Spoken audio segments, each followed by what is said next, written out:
Robo cinema చాలామంది చూసే ఉంటారు. ఆ సినిమాలో రజనీకాంత్ హీరోగా నటించాడు.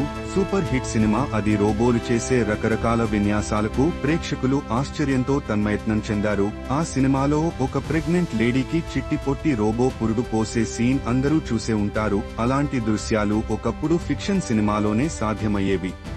కానీ ఇక నుంచి నిజ జీవితంలో కూడా చూడొచ్చు. ఆధునిక వైద్య రంగంలో ఆర్టిఫిషియల్ ఇంటెలిజెంట్ ఏఐ పాత్ర రోజురోజుకు పెరిగిపోతుంది.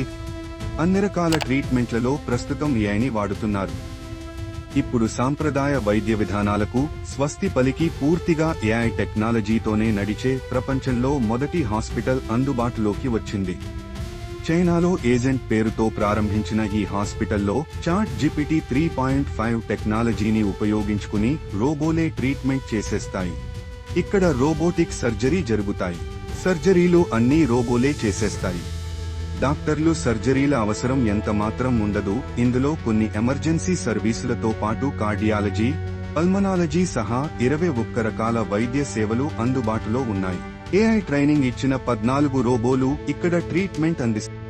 డాక్టర్లే కాదు, నర్సులు, రిసెప్షనిస్టులు, అసలు మానవ మాత్రులు ఎవరు ఇక్కడ ఉండరు. హాస్పిటల్లో అడ్మిట్ అయిన దగ్గర నుంచి డిశ్చార్జ్ అయ్యేంత వరకు అన్ని రోబోలే చూసుకుంటాయి.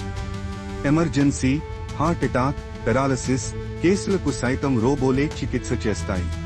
ప్రస్తుతం ఈ హాస్పిటల్లో రోజుకి 3,000 కంటే ఎక్కువ మంది పేషెంట్లకు చికిత్స అందించేలా ప్లాన్ చేశారు. ఇక్కడ డాక్టర్ల కోసం గంటల తరబడి వేచి ఉండాల్సిన అవసరం లేదు. అలాగే డయాగ్నోసిస్ పరీక్షలు కూడా ఇక్కడే జరగడం విశేషం. బయట డయాగ్నోస్టిక్ సెంటర్ల కంటే ఇక్కడ రోగ నిర్ధారణ విషయంలో చాలా ఖచ్చితత్వం ఉందని చెబుతున్నారు. మనుషుల డాక్టర్లు అందించే చికిత్సల ఖచ్చితత్వం 82 నుంచి 85% ఉండగా ఏఐ డాక్టర్లు 93% ఖచ్చితత్వంతో ట్రీట్మెంట్ చేయగలవని రీసెర్చ్లు చెబుతున్నాయి.